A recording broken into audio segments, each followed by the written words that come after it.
Untuk kisah kali ini ada sebuah cerita yang ditulis oleh akun Twitter yang bernama @diuseta. Sebelum kita masuk ke ceritanya, teman-teman tekan dulu tombol like video ini dan jangan lupa tekan juga tombol subscribe channel ini dan nyalakan juga lonceng notifikasinya agar tidak ketinggalan cerita-cerita baru dari channel ini.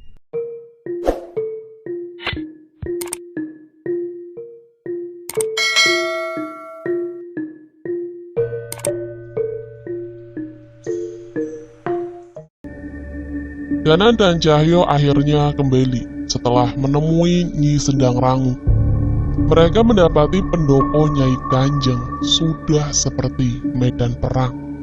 Pak Lek seorang diri menahan berbagai serangan di sana.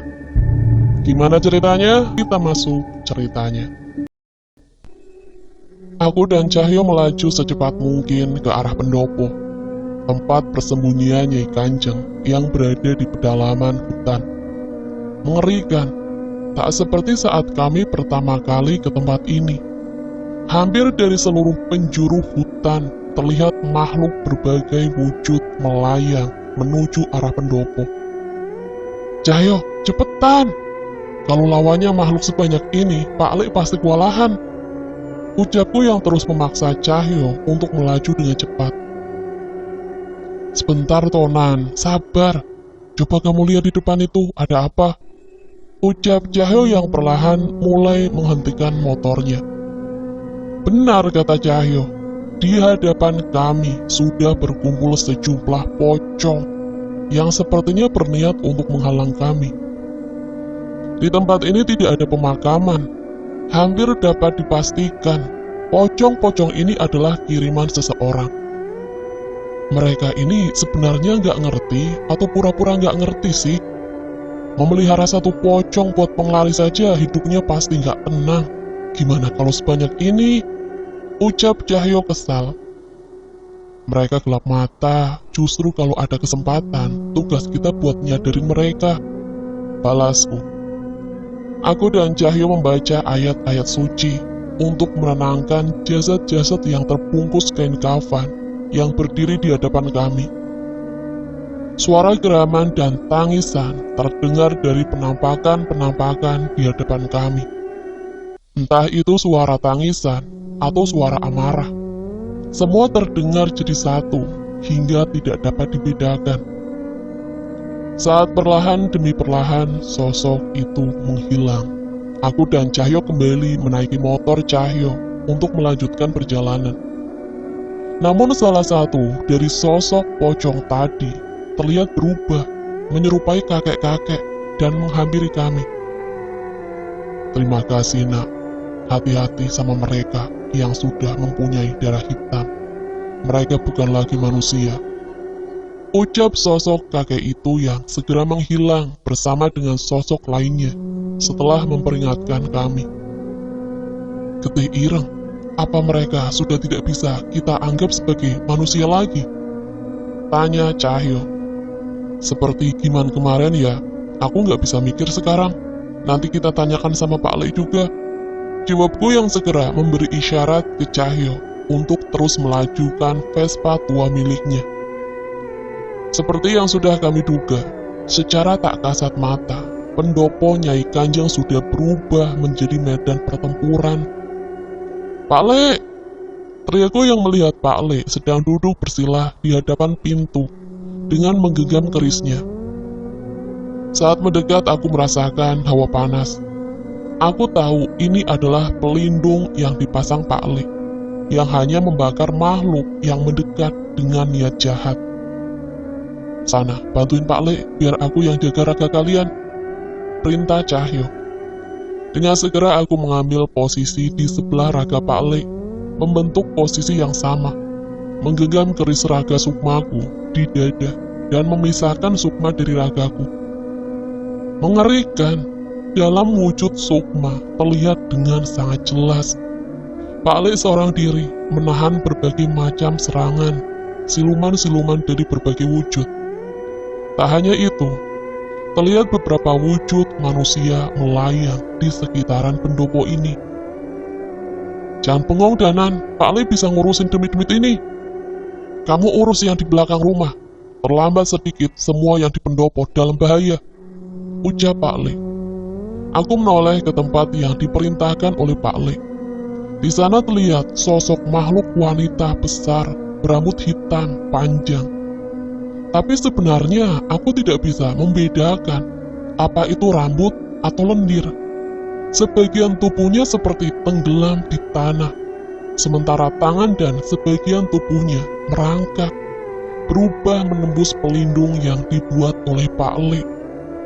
Dengan penuh konsentrasi, aku membacakan sebuah mantra pada kepalan tanganku dan melemparkan ajian lebur saketi, sebuah pukulan jarak jauh untuk melumpuhkan makhluk itu. Sayangnya ia hanya sedikit terpental dan kembali lagi pada posisinya. Pantas saja Pak Le tidak mampu menahan makhluk ini sambil melawan makhluk lainnya. Danan, makhluk sekuat itu pasti punya pengikat, entah jimat, pusaka, atau apa. Coba dicari dulu, teriak Cahyo yang menjaga tubuh kami sambil mengawasi pertempuran ini. Benar kata Cahyo, aku pun memilih meninggalkan makhluk itu, melayangkan sukmaku lebih tinggi dan mencoba membaca aliran kekuatan yang memperkuat makhluk itu. Samar-samar namun terlihat sebuah benda terkubur di bawah salah satu pohon. Di sana juga terlihat bekas tanah yang baru dikubur. Aku segera menghampirinya dan menghujamkan keris raga sukmaku ke tanah. Sontak, ledakan kecil muncul dari tanah dan mengeluarkan benda berupa botol kayu kecil yang pecah oleh seranganku. Aliran benda kental berwarna hitam seperti keluar dari botol itu, menyerupai darah yang sudah membusuk. Saat itu juga suara teriakan menggema di seluruh hutan. Sosok makhluk wanita hitam bertubuh besar itu berteriak seperti merasa kesakitan. Tak menyia-nyiakan waktu, aku segera menghampirinya, membacakan mantra pada kerisku dan menusukkan ke tubuh makhluk itu. Sekilas aku merasakan terdapat lebih dari satu jiwa yang membentuk makhluk itu. Ada ratusan nyawa yang hanya ditumbalkan oleh pemilik Ingon ini untuk bisa membuatnya patuh. Kali ini di setiap seranganku, ku bacakan doa-doa yang kuharap bisa sedikit meringankan beban mereka yang mati dengan mengenaskan di tangan manusia biadab yang menumbalkan mereka hanya demi kekuatan fana ini. Saat makhluk itu menghilang, tiba-tiba salah satu sosok sukma manusia yang melayang terjatuh dan menjadi pucat, seolah kekuatannya mulai menghilang. Kurang ajar kalian, untuk apa kalian ikut campur urusan kami? Aku menghampiri Pak Le, sepertinya dialah pemilik Ingon itu. Sudah hentikan, masih ada waktu untuk bertobat. Nyai Kanjeng dan Raden Anjar sudah memilih jalan yang benar. Sampai kapan kalian ingin seperti ini? Teriakku. Sampai semua yang menghalangi tujuan kami mati. Balasnya dengan penuh emosi. Kali ini sukma salah seorang yang lain yang menyerang pendopo seperti membaca mantra. Hanya dengan mendengar ucapannya saja, aku sudah merasakan bahaya. Tak lama setelahnya muncul siluman berwujud macan, tak jauh dari hadapan Cahyo.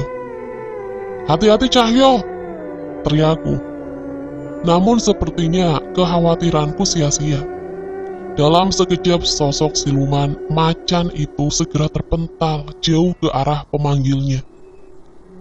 Tak mau menyia-nyiakan waktu, Pak Le membacakan sebuah mantra dan memainkan gerakan tangan hingga muncul sebuah api. Geni Baraloka, salah satu ilmu terkuat milik Pak Le. Ia melemparkan serpihan-serpihan apinya pada roh-roh penasaran yang diperbudak oleh mereka, hingga roh itu bisa tenang dan pergi ke alam seharusnya. Melihat kondisi pertempuran sudah berbalik, manusia dalam sosok sukma itu memilih untuk mundur dan menarik semua pengikutnya. Bukan hanya kami, ada begitu banyak orang yang menginginkan kematian anak itu dan ibunya. Kalian pasti mati. ancam salah satu dari mereka. Saat keadaan sudah aman, aku dan Pak Lek kembali ke raga kami dan segera masuk memastikan keadaan Tika dan yang lain. Sungguh pemandangan yang tidak pernah kusangka. Pak Gito, Tika, Nyai Kanjeng, dan Yunija sedang bersimpuh sambil melantunkan ayat-ayat suci. Pak Lek, tolehku pada Pak Lek.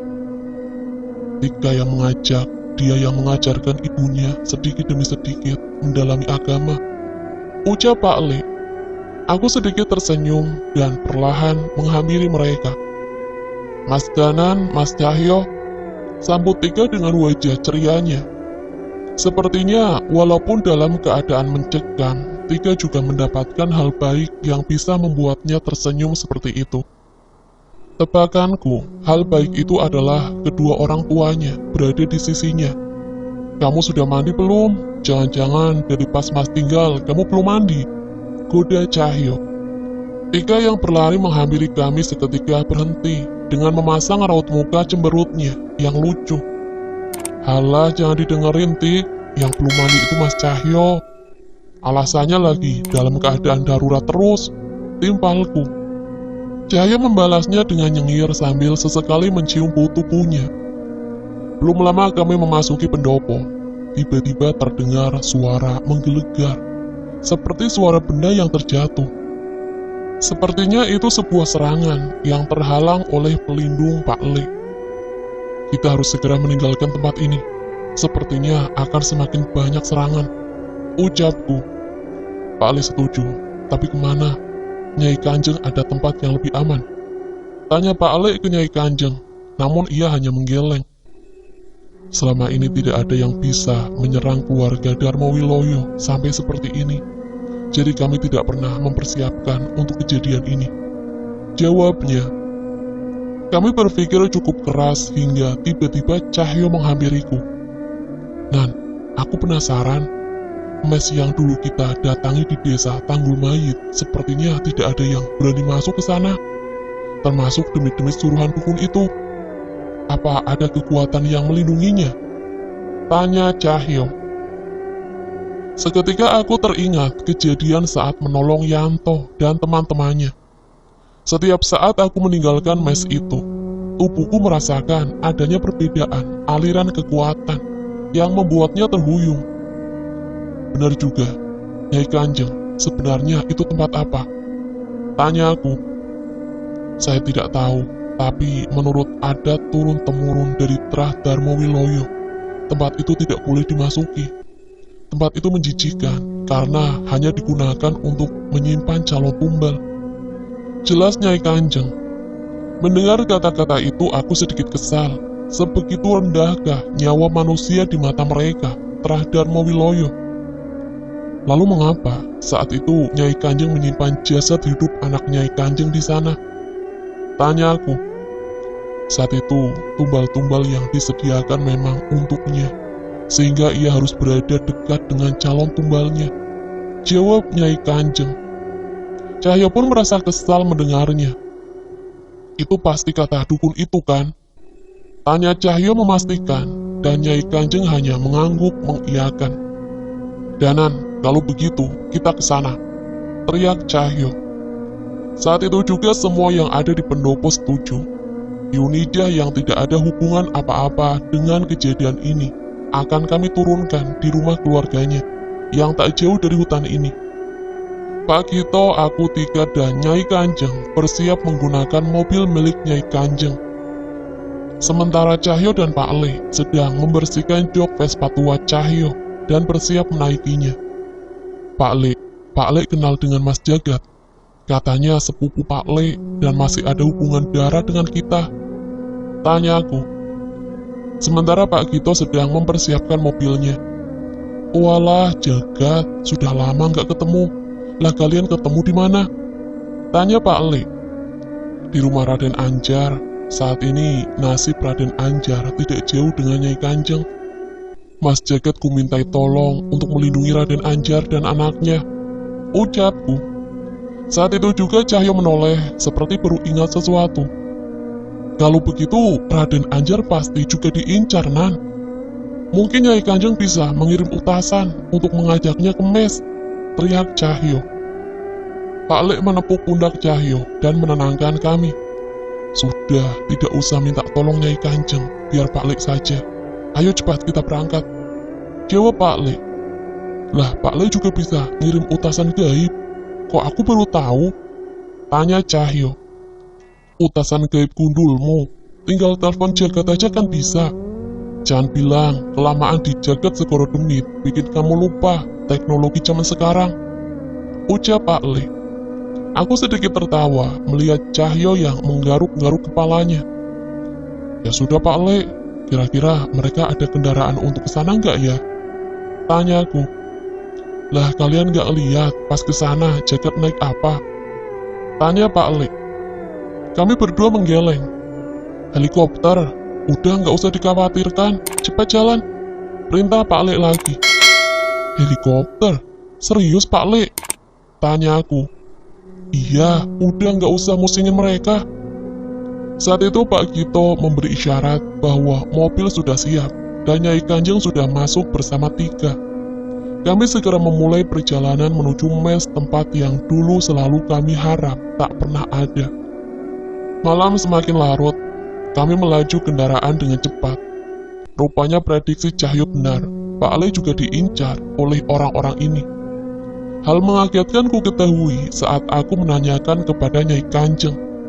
Rupanya dari sekian banyak yang mengincar Tika dan Nyai Kanjeng, sebagian besar adalah saudara-saudara mereka sendiri yang ingin menghabisi Tika.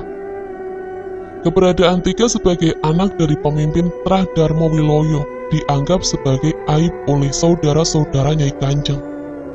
Walaupun tidak berniat untuk ikut campur dengan urusan Darmo Wiloyo, mereka tetap khawatir suatu saat Tika akan memiliki kemampuan untuk mengambil posisi tertinggi di Trahnya. Saat mulai memasuki jalan yang dikelilingi hutan, di tengah perbincangan kami, tiba-tiba terdengar suara pukulan dari atap mobil.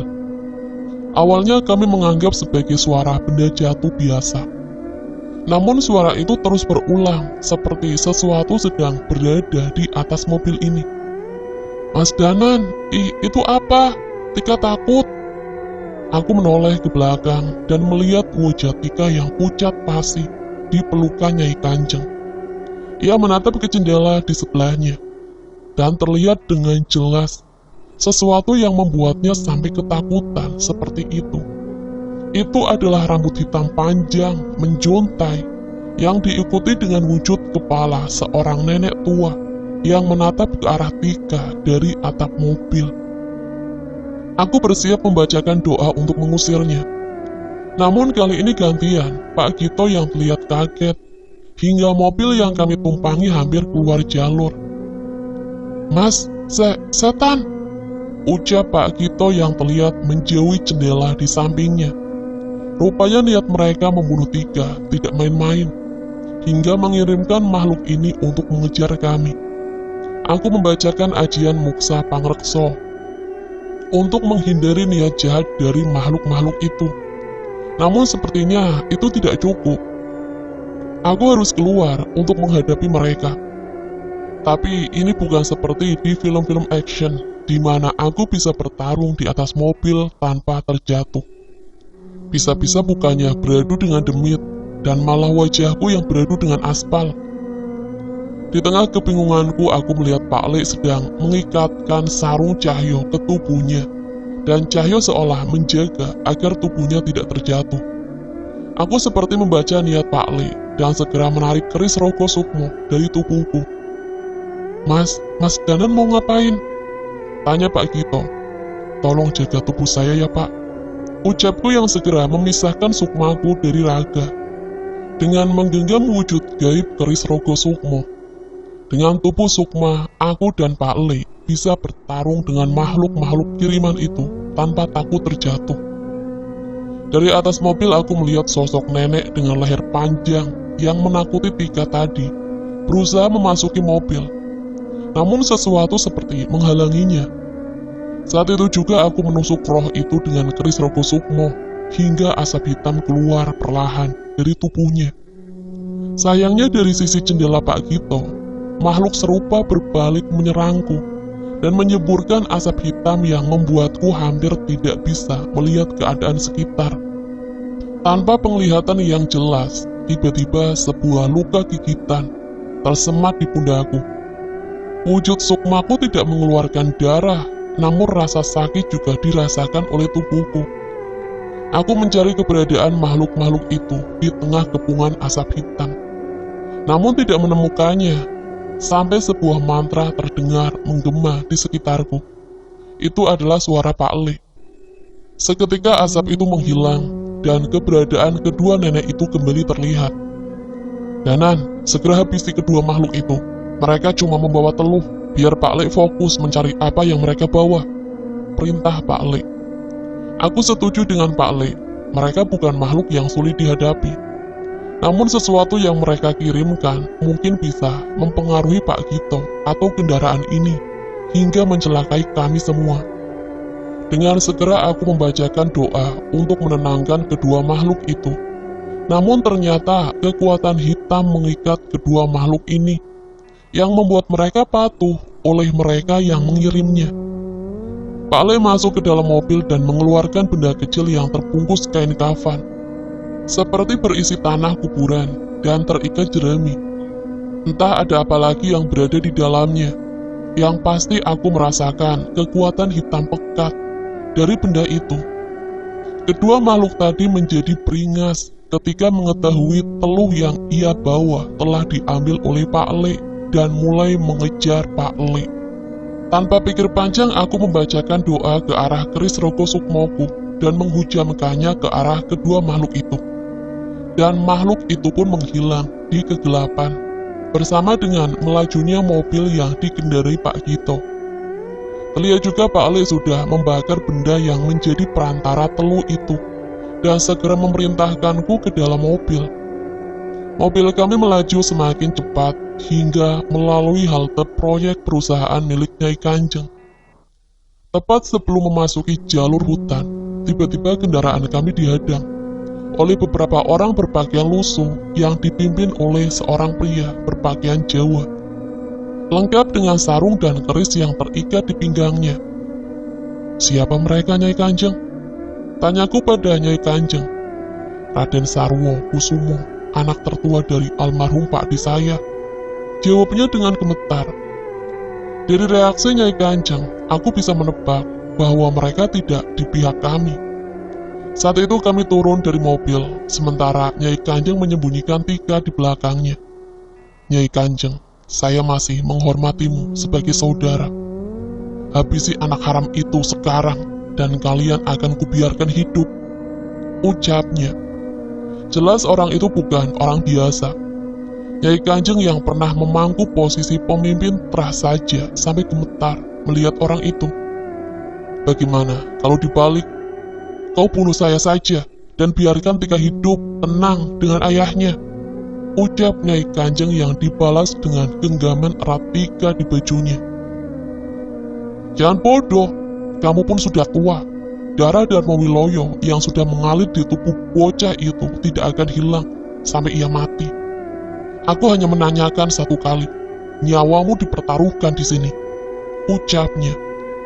Aku berdiri di hadapan Nyai Kanjeng, sementara Cahyo dan Pak Le yang baru saja sampai segera memarkirkan motornya dan menyusul di sampingku. Kami berharap keberadaan kami bisa memberi keberanian untuk Nyai Kanjeng dan Pak Gito yang berniat melindungi Tika. Tidak usah ku jawab, kalian sudah tahu jawabannya, ucap Nyai Kanjeng. Saat itu juga wajah Raden Sarwo Kusumo menjadi murka. Ia mulai memerintahkan orang-orang suruhannya untuk menyerang kami. Pak Le, gimana ini? Lawan kita orang, bukan demit, tanyaku. Tenang, mereka urusan si Panjul aja. Kita siap-siap urusin abdi dalam itu, ucap Pak Le. Abdi dalam? Keraton mana yang pakai ilmu hitam begini, Pak Le? Tanyaku. Mainmu kurang jauh, Nan. Banyak kerajaan gaib yang mencari pengabdi seperti mereka ini, jawab Pak Le. Sekilas aku teringat kisah masa kecilku dulu mengenai keraton Segoro Kidul Mungkin keraton seperti itu yang dimaksud Pak Le. Cahyo mulai sibuk menghalau anak buah Raden Sarwo Kusumo dengan kemampuan dari Wanasura. Sepertinya orang-orang ini juga dibekali jimat yang membuat mereka memiliki kemampuan untuk merepotkan Cahyo. Raden Sarwo Kusumo hanya berjalan perlahan mendekat ke arah kami. Secara spontan kami menahannya untuk mendekat. Namun aneh, ia tidak melakukan apa-apa dan hanya melipatkan tangannya di belakang. Dan seketika aku terpental cukup jauh saat ia mendekat. "Mas Danan!" teriak Pak Gito. Tapi matanya tidak mengarah ke arahku, melainkan ke tubuhku. Sukmaku terpisah, sementara tubuhku terjatuh di hadapan Raden Sarwo Kusumo. Beruntung Pak Le masih bisa mempertahankan sukmanya di dalam raganya. Samar-samar terlihat pancaran kekuatan dari tubuh Pak Le yang beradu dengan kekuatan hitam dari tubuh Raden Sarwo Kusumo. Semua itu terlihat jelas dengan wujud sukmaku. Sayangnya sukmaku terpisah dengan paksa, sehingga aku harus menstabilkan wujud ini dengan memanggil wujud gaib dari keris Rogo Sukmo untuk bertarung. Tak lama tubuh Pak Le juga ikut terpental. Beruntung ia berhasil menjaga agar sukmanya tidak terpisah sepertiku. Sampai kapanpun, ilmu putih tidak akan mampu melawan kekuatan ini, jawabnya. Cahyo yang mengetahui kondisi kami yang dalam bahaya segera menghempaskan setiap orang yang menyerangnya dan bersiap menyerang ke arah Raden Sarwo Kusumo itu. "Kakek tua, jangan sombong kamu," ucapnya sambil melompat untuk menghempaskan Raden Sarwo Kusumo dengan kekuatan dari Wanasura. Anehnya sebelum sampai menyentuhnya, Cahyo terjatuh dan sesuatu terlempar dari dalam tubuhnya. Sosok roh kera raksasa. Itu Wanasura.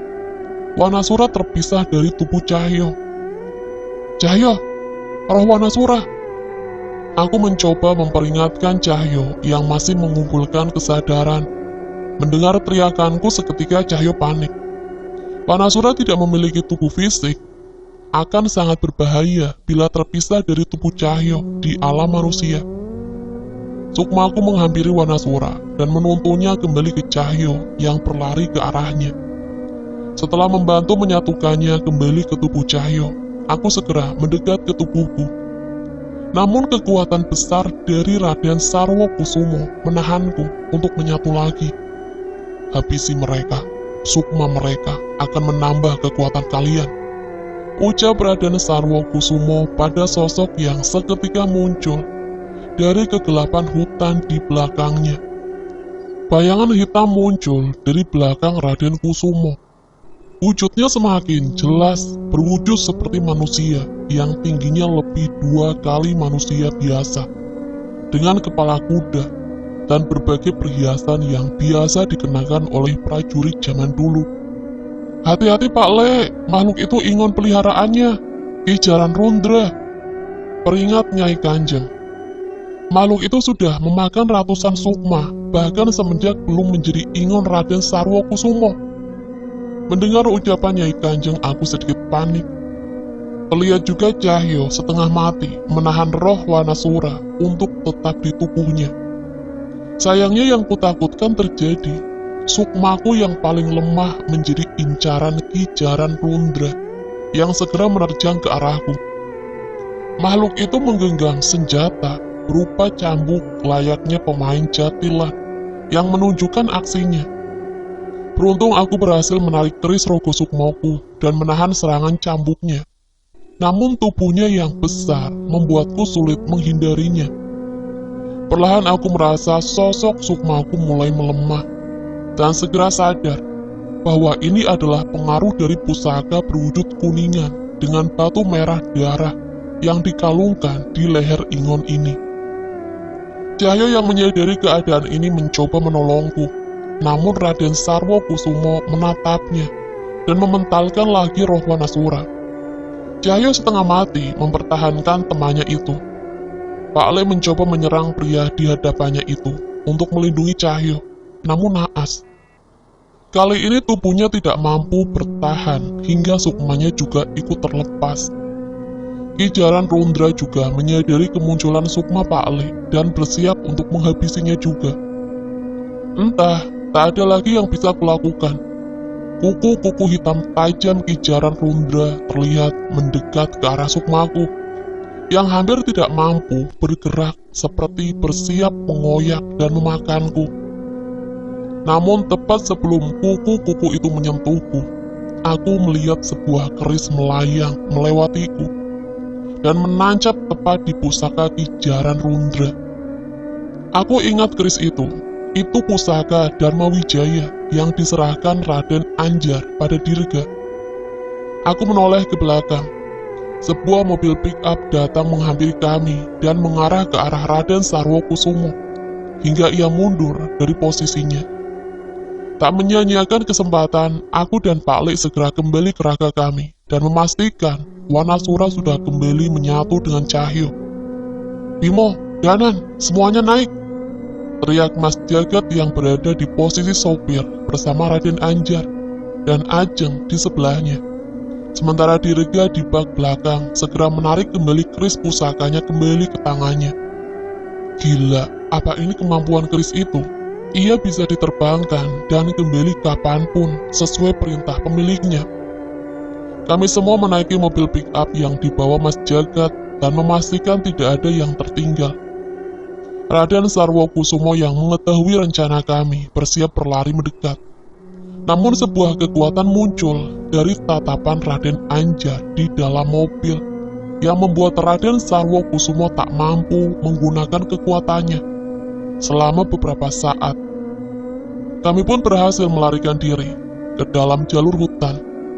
Namun Raden Kusumo memerintahkan suruhan gaibnya untuk terus mengejar kami. Sementara ia bersiap menuju kendaraannya untuk mengejar kami ke dalam hutan. "Pak Le!" ucap Cahyo tiba-tiba. "Kenapa, Jul?" balas Pak Le. "Katanya helikopter," tanya Cahyo dengan mata yang melirik ke arah Pak Le. Aku pun sedikit tertawa dengan pertanyaan Cahyo, karena aku sudah menduga jawaban Pak Le tadi tidak serius. Lah iya toh, bentuknya kan mirip helikopter. Kalau bahasanya Jagat, ini helikopter darat. Iya toh, Gat? Jawab Pak Le sambil mengetuk atap mobil di atas Mas Jagat. "Iya, kan bentuknya sama, cuma nggak bisa terbang," lanjut Mas Jagat sambil tertawa. Terlihat wajah kecewa Cahyo atas jawaban itu yang diikuti dengan tawa tika sambil menutup mulutnya. "Nyai Kanjeng, bagaimana rasanya menaiki helikopter darat milik perusahaan Sambara?" ucap Cahyo sambil menirukan suara reporter yang sering kami tonton di televisi. Aku mencopot sandalku dan melemparkannya ke arah Cahyo. Yang serius, itu loh, itu demit yang ikutin nambah banyak," ucapku. Dirga tertawa sambil bilang, "Mas Cahyo lucu ya," ucap Dirga polos. "Kamu belum tahu kalau dia dengar kendang topeng monyet, tingkahnya lebih lucu lagi," lanjut Pak Le yang disambut dengan tawa Dirga. Pak Le," ucapku memperingatkan situasi ini pada Pak Le yang malah ikut bercanda.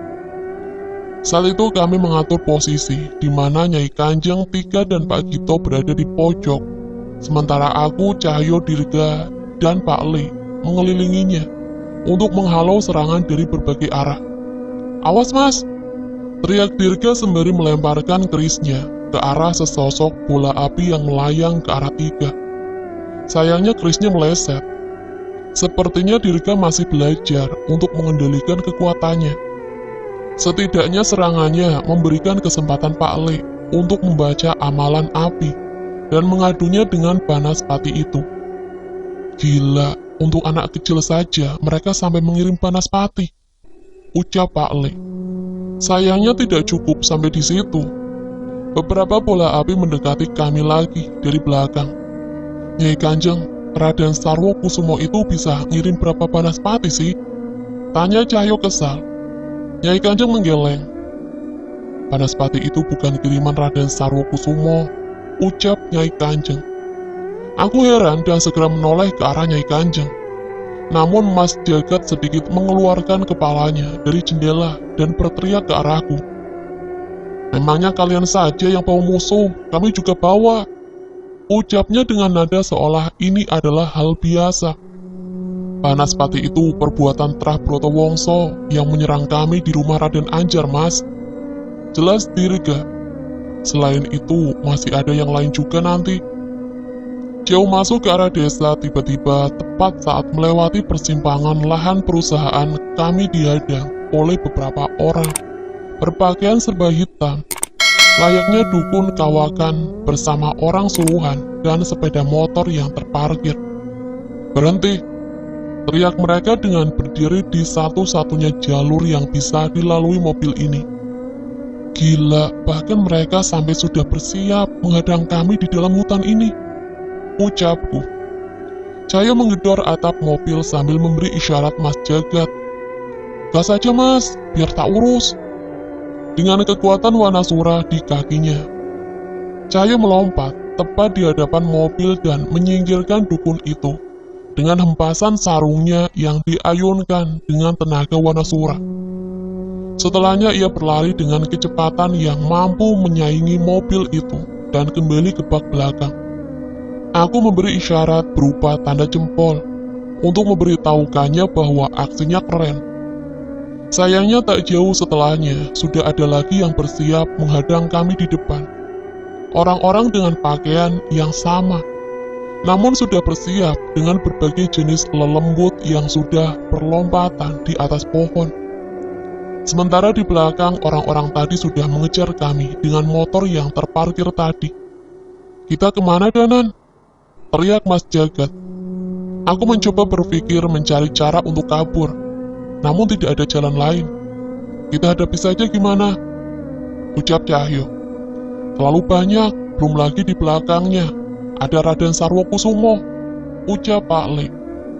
Aku melihat sekitarku dan tiba-tiba teringat sebuah hutan tempat aku dan Cahyo bertemu dengan seorang nenek. "Cahyo, hutan ini," teriakku mencoba memberi isyarat pada Cahyo. "Mas Jagat, belok, parkir di mana aja, terserah. Kita masuk ke hutan itu," teriak Cahyo yang mengerti maksudku. "Tapi itu tempat apa?" teriak Mas Jagat. "Udah Mas, ikutin aja.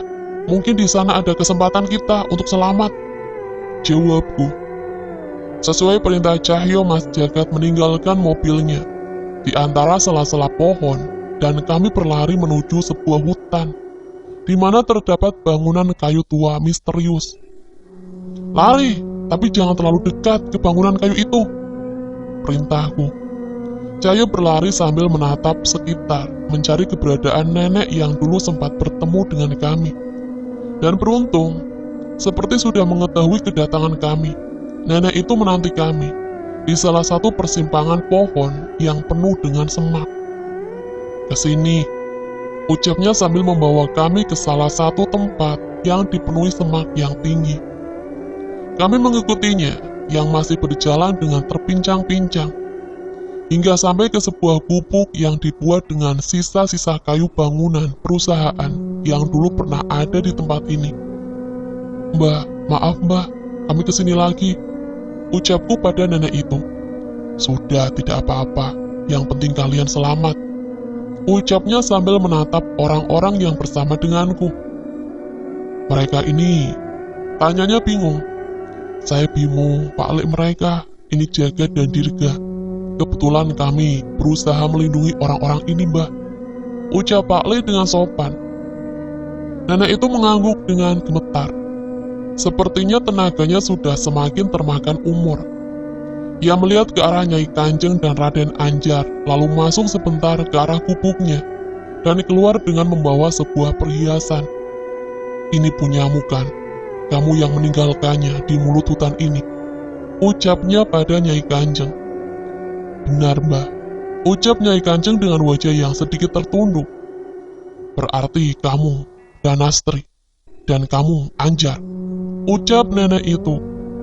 Nyai Kanjeng dan Raden Anjar sontak mendekat ke nenek itu. Aku mengambil kesimpulan bahwa nama asli Nyai Kanjeng adalah Danastri. "Maafkan Mbah Yando," Mbah gak bisa nyelamatin suami dan anakmu, ucap nenek itu dengan tatapan sedih. Enggak mbah, dulu saya sempat gelap mata, tapi sekarang saya sudah ikhlas, ucap Nyai Kanjeng. Mbah ini jangan-jangan eyang kami, Nyai Betari Darmowiloyo, leluhur kami yang mengasingkan diri, tanya Raden Anjar. Nenek itu mengangguk. Tapi jangan panggil saya dengan nama itu lagi, panggil Mbah saja, ucapnya sambil beberapa kali menepuk tubuh Raden Anjar dan Nyai Kanjeng, seolah merasa terharu bisa bertemu dengan anggota keluarganya lagi. Kalian sembunyi dulu di tempat ini, saya harus mengawasi agar mereka yang mengejar kalian tidak merusak bangunan kayu itu, lanjutnya. Aku ikut mbah, ucapku yang segera disusul oleh Cahyo. Belum sempat aku mengejarnya, tiba-tiba terdengar suara ledakan dari bangunan tua itu. Mbah jadi semakin cemas dan berjalan semakin cepat dengan kakinya yang sudah sulit untuk berjalan. Keluar kau Nyai Kanjeng, teriak seseorang yang berusaha masuk ke bangunan tua itu. Mereka membawa beberapa orang dan tak sedikit demit yang mengikutinya. Kami mengintip dari balik semak, sementara Mbah terlihat sangat cemas. Mbah, sebenarnya di dalam bangunan itu ada apa sih? Tanya Cahyo. Nanti kalian akan tahu sendiri. Mungkin kedatangan kalian semua adalah pertanda saatnya menghadapi makhluk itu, jawabnya. Maksud Mbah? Lebih dari 100 tahun saya menjaga tempat ini agar tidak ada yang mendekat ke bangunan tua itu. Namun umur saya tidak akan lama lagi. Harus ada yang menghentikan makhluk di bangunan itu, jelasnya. Kami memperhatikan lebih jelas ke arah bangunan itu. Sepertinya Mbah juga sudah memasang pelindung untuk menyamarkan tempat keberadaan kami. Perlahan samar-samar aku mendengar suara alunan musik Jawa pengiring tarian. Entah dari mana suara itu berasal. Tidak ada satupun alat musik di tempat ini. Tak berapa lama setelahnya, seseorang mencoba melarikan diri dari bangunan itu dengan sebagian tubuhnya yang sudah menghitam. Tolong! Teriaknya. Pria itu berlari ke arah sebuah mobil yang kuduga ditumpangi oleh Raden Sarwokusumo dan segera turun menghampiri anak buahnya itu. Dek, tak lama setelahnya, jantungku berdetak dengan tidak teratur, seolah ada bahaya besar yang akan muncul. Wajah Cahyo pun terlihat seram, juga sudah merasakan hal ini. Dari dalam bangunan melesat sebuah boneka kayu besar berukuran manusia. Benda itu melayang ke arah orang-orang berbaju dukun yang menyerbu ke arah hutan ini. Berbagai macam mantra terdengar dari mulut mereka ke arah boneka itu. Namun tak satu pun serangan mereka yang berhasil. Sebaliknya, perasaan dendam yang telah terkubur beratus tahun terasa di sekitar boneka itu. Hingga kekuatan hitam pekat menyelimuti boneka itu. Makhluk itu berwujud sebuah boneka kayu berkepala batok kelapa yang mengenakan pakaian penari lusuh, seperti sudah berumur. Riasan di wajahnya seolah terbuat dari darah seseorang. Boneka Nini Towo. Selama ini boneka itu tersegel di bangunan itu, tanyaku. Mbah mengangguk. Belum sempat bertanya lebih jauh, tiba-tiba terdengar suara teriakan yang menggila dari teras bangunan itu. Aku menoleh dan melihat pemandangan yang mengerikan. Sebagian dari dukun-dukun itu mati dengan tubuh yang menghitam. Sementara boneka itu melayang dan menancapkan kayu bagian tajam dari bawah tubuhnya ke siapapun yang masih hidup, hingga darah bermuncratan di tempat itu. Tak hanya itu, Banaspati, Pocong, dan Demit Alas yang menjadi pengikut boneka itu dengan tanpa perlawanan, seolah siap mengikuti perintah boneka itu. Melihat kejadian itu, Raden Sarwokusumo memerintahkan sisa orang suruhannya untuk pergi dan segera masuk ke dalam mobil untuk meninggalkan tempat ini. Pergi, kita harus pergi sekarang. Setelah ini, makhluk pasti mengincar kita, ucap Mbah. Kami berjalan dengan terburu-buru menuju tempat Pak Le dan yang lain. Terlihat di sana Pak Le dan Mas Jagat sedang berbincang setelah cukup lama tidak bertemu. Mbah masuk kembali ke dalam gubuknya dan membawa beberapa boneka jerami dan melemparkannya ke beberapa sudut hutan, dan sisanya bertumpuk di sekitar kami. Entah mengapa aku tidak memiliki keinginan untuk bertanya benda apa itu. Pak Le, kita pasang pelindung. Makhluk mengerikan di bangunan itu baru saja bangkit, ucapku. Pak Le tidak banyak bertanya dan segera membacakan doa pelindung dengan bantuan Mas Jagat. Dirga yang sudah berkenalan dengan Tika berusaha menenangkannya. Sementara aku dan Cahyo bersiap di garis depan menyambut kedatangan makhluk itu. Hening. Hampir tidak ada suara selama beberapa saat setelah kami bersiap-siap. Entah kapan makhluk itu akan sampai ke tempat ini. Seketika, tanpa ada apa-apa, tiba-tiba pelindung Pak Le terpecah oleh sebuah gelombang hitam yang melintasi kami. Kekuatannya begitu besar, hingga membuat pohon di sekitar kami terlihat mengering. Apa itu tadi? Tanya Pak Le. Pak Le, fokus, bangun pelindung lagi. Seandainya tidak ada pelindung tadi, pasti tubuh kita juga sudah membusuk oleh kutukan makhluk itu, teriakku. Pak Le mengerti dan membangun lagi perlindungannya. Sesekali suara tokek memecahkan keheningan, namun suaranya meredup, seolah takut akan sesuatu. Gelap, cahaya dari gubuk Mbah perlahan meredup. Sayup-sayup terdengar suara musik Jawa, pengiring tarian, dengan nada yang mengerikan, diikuti suara semak-semak yang tersibak. Dari tengah kegelapan hutan itu, akhirnya boneka Nini Towok itu menunjukkan wujudnya di hadapan kami dengan wajah mengerikan dan aura penuh dendam. Mati. Suara seseorang perempuan terdengar berbisik oleh kami. Nini Towok, makhluk apa yang ada di dalamnya hingga bisa sejahat ini? Tanya Mas Jagat. Gak ada yang tahu, Mas. Yang pasti kutukannya bisa membuat tubuh manusia membusuk seketika, teriak Cahyo. Nyai Kanjeng berdiri dan melihat dengan jelas ke arah makhluk itu. Jadi, makhluk ini yang telah membunuh anak dan suami saya, ucapnya dengan suara gemetar. Raden Anjar berusaha berdiri dan menenangkan Nyai Kanjeng. Sudah, Mbak, ada yang lebih penting sekarang, ucapnya. Boneka itu terlihat melayang dan menari-nari di hadapan kami. Tanpa sadar, sesekali gelombang hitam menghempaskan pelindung Pak Le. Saat itu juga Mbah berjalan ke arah boneka itu dan mengikatkan sebuah tali yang terbuat dari kafan ke tubuh boneka itu. Sayangnya boneka itu mengamuk dan melayang, sampai akhirnya menusukkan bagian runcingnya ke tubuh Mbah. Perlahan luka itu menjadi menghitam, sama seperti bagian tubuhnya yang telah membusuk. Mbah! Teriakku khawatir.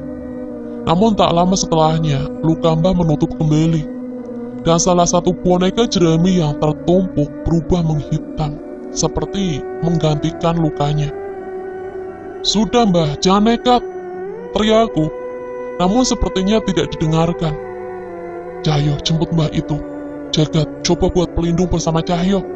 Beri saya waktu memanggil Geni Baraloka, perintah Pak Le. Kali ini wajah Pak Le terlihat sangat serius.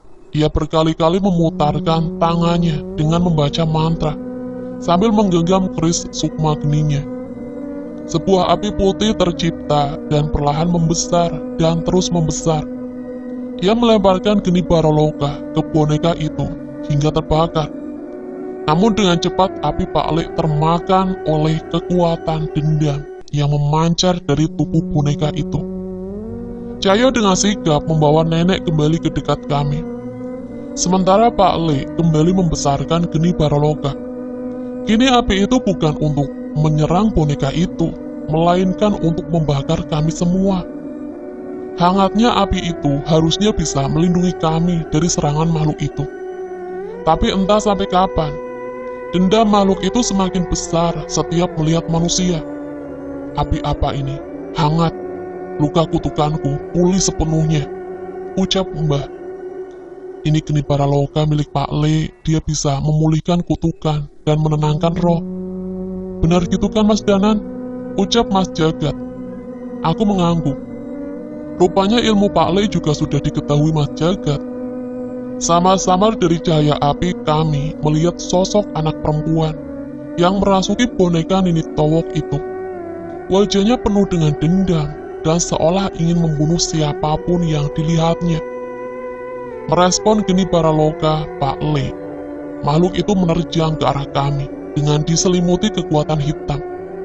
Seketika jantung kami berdetak keras, seolah merespon dendam makhluk itu. Kita harus gimana Pak Le? Keluar dari api ini, sebentar saja tubuh kita pasti membusuk. Tanyaku. Entah, sekarang kita bertahan sekuat mungkin dulu. Kamu bantu jaga api ini tetap menyala, ucap Pak Le. Sial, aku tak menyangka akan ada kejadian seperti ini. Menghadapi dari boneka kutukan yang bahkan bisa menghabisi kami dalam hitungan detik. Mbah pun berusaha keluar dari api ini. Sepertinya ia berusaha untuk menyegelnya lagi. Namun Cahyo menahannya. Ia melihat boneka jerami Mbah menghitam dengan sendirinya tanpa menunggu serangan mengenai Mbah. Nama kamu siapa? Tiba-tiba terdengar suara Tika yang melangkah ke arah ujung api ini. Ia menatap ke sosok wanita yang merasuki boneka itu. Tika, kembali! Perintahku. Namun ia tidak menghiraukan.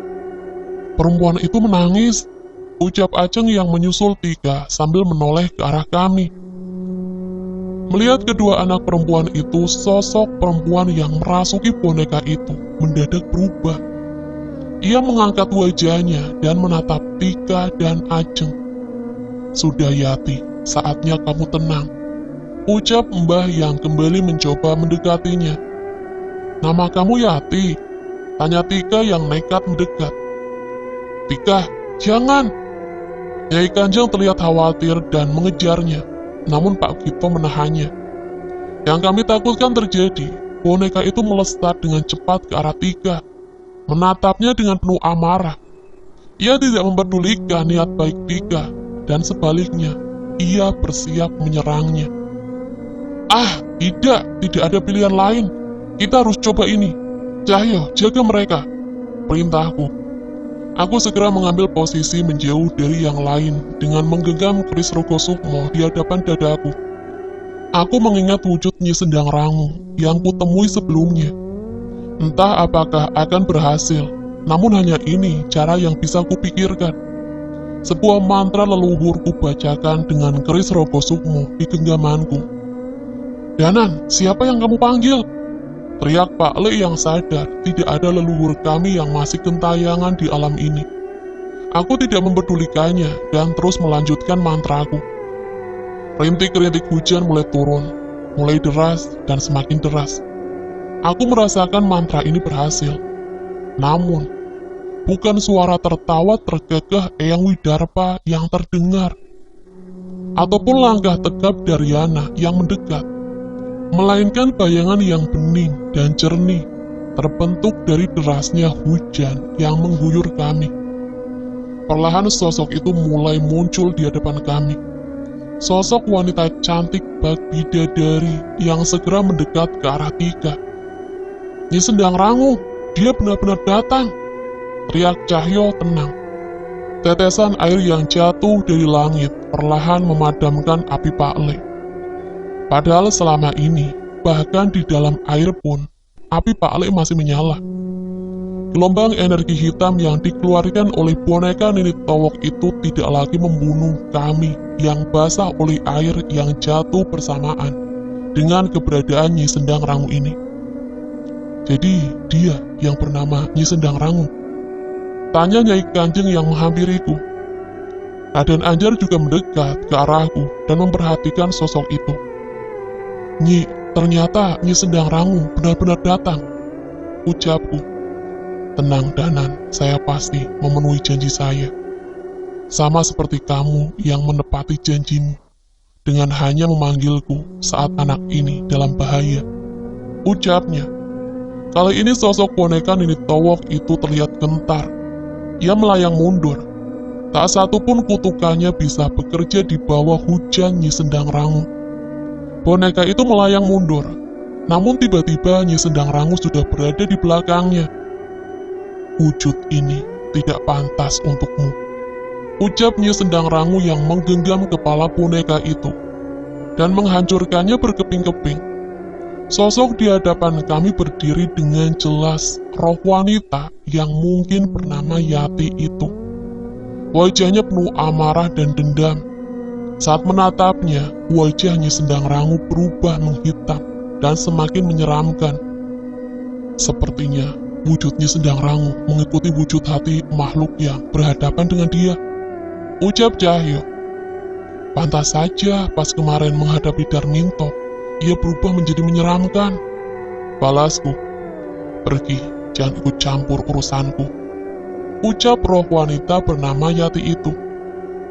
"Kalian sudah menghabisi orang-orang yang kusayangi. Semua harus merasakan yang kurasakan." Nyi Sendang Rangu terlihat marah dengan reaksi roh Yati. Sepertinya ia bersiap untuk menghancurkan roh penuh dendam itu dengan kekuatannya. "Yati ngomong begitu sambil nangis," ucap Tika tiba-tiba. Tanpa sadar kami semua menatap roh Yati, memastikan ucapan Tika. Nyi Sendang Rangu juga merespon ucapan Tika. "Nyi, perempuan itu apa nggak boleh pergi dengan tenang?" tanya Tika. "Setelah semua yang ia bunuh, termasuk kakakmu?" tanya Nyi Sendang Rangu. "Kalau saja dia ketemu Mas Danan atau Nyi Sendang Rangu semasa hidup, mungkin dia tidak akan jadi seperti ini," tambah Ajeng. Nyi Sendang Rangu kembali dengan paras cantiknya dan tersenyum kepada kedua anak wanita itu. Dengan sekali kibasan selendangnya, mendadak Yati menghilang dari pandangan kami. Sosok makhluk yang sedari tadi hampir membunuh kami bisa ditenangkan oleh Nyi Sendang Rangu. Hanya dengan seperti itu, aku terheran-heran. Entah aku tidak bisa membayangkan sebesar apa kekuatan yang dimiliki Nyi Sendang Rangu. Biar ku simpan sukmanya, mungkin beristirahat di Sendang Rangu bisa memurnikan dendamnya yang telah tertimbun beratus-ratus tahun, ucap Nyi Sendang Rangu dengan suara yang begitu menenangkan. Seketika senyuman muncul di wajah Tika dan Ajeng. Mereka segera berlari kembali ke arah Nyai Kanjeng dan Raden Anjar. Dan satu yang ku tahu, sepertinya Nyi Sendang Rangu sama sekali tidak sudi melihat ke arah Nyai Kanjeng dan Raden Anjar. "Nyi, kami masih harus menghadapi Raden Sarwo Kusumo dan Prabroto Wongso," ucapku. Ia mengangguk seolah memberikan persetujuan untuk membantu kami. Dan sesekali ia menatap Pak Lek dan Mas Jagat yang masih heran dengan keberadaan Nyi Sendang Rangu, yang merespon mantra pemanggil leluhur Sambara. "Maaf Nyi, kalau saya tidak sopan," ucap Pak Lek tiba-tiba. "Apa Nyi Sendang Rangu adalah salah satu dari leluhur kami?" Oke teman-teman, sekian untuk cerita kali ini. Bagaimana menurut kalian tentang kisah ini? Tulis komentar kalian di kolom komentar. Dan bagi teman-teman yang baru bergabung, jangan lupa untuk like, komen, share, serta subscribe channel ini. Dan nantikan kisah-kisah horor lainnya. Wassalamualaikum warahmatullahi wabarakatuh.